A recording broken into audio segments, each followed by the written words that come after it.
अगर मैं आपसे ये कहूँ कि आप 1.5 लाख तक बचा सकते हैं अपनी इनकम का जब आप अपनी इनकम टैक्स रिटर्न फाइल करेंगे ये साल का, या आप 31 मार्च के बाद फास्टैग ही यूज़ नहीं कर पाएंगे, इन सब पेनल्टीज़ से बचने के लिए या एक्स्ट्रा टैक्स पे करने से बचने के लिए देखिए पूरा वीडियो।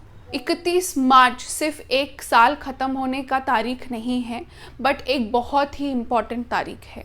अगर आप ये कुछ चीज़ें कर लेते हैं 31 मार्च से पहले, तो आप बहुत सारा टैक्स बचा सकते हैं। पहला है, section 80C of income tax act बोलता है कि अगर आप इन स्कीम्स में इन्वेस्ट करते हैं 31 मार्च से पहले, तो आप 1.5 लाख तक बचा सकते हैं अपनी इनकम टैक्स रिटर्न फाइलिंग में।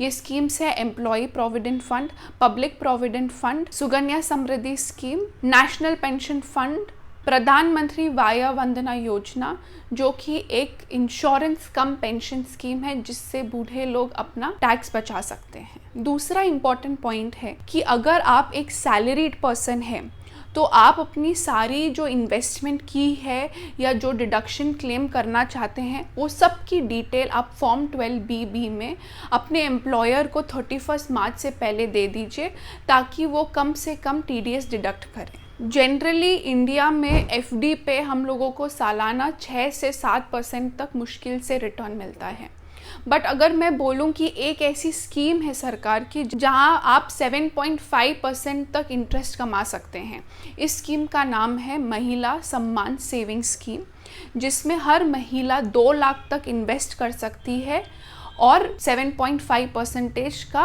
ब्याज भी कमा सकती है। इस स्कीम में इन्वेस्ट करने की भी आखिरी तारीख 31 मार्च 2025 है। अगर आपकी सालाना इनकम 2.5 लाख, 3 लाख, 5 लाख से कम है आपके एज के अनुसार, तो आप फॉर्म 15G या H बैंक और दूसरे फाइनेंशियल इंस्टीट्यूशंस के साथ फाइल कर सकते हैं, ताकि जो आप इंटरेस्ट इनकम, जो आप ब्याज कमा रहे हैं, उस पर वो TDS डिडक्ट ना करें। अगर आप फास्टैग यूज़ करते हैं और अगर आपने उसका KYC 31 मार्च से पहले नहीं किया है अपडेट, तो वो फास्टैग हो जाएगा बंद। ना तो आप रिचार्ज कर पाएंगे, ना आप कोई भी टोल ट्रांजैक्शन कर पाएंगे फास्टैग के ज़रिए।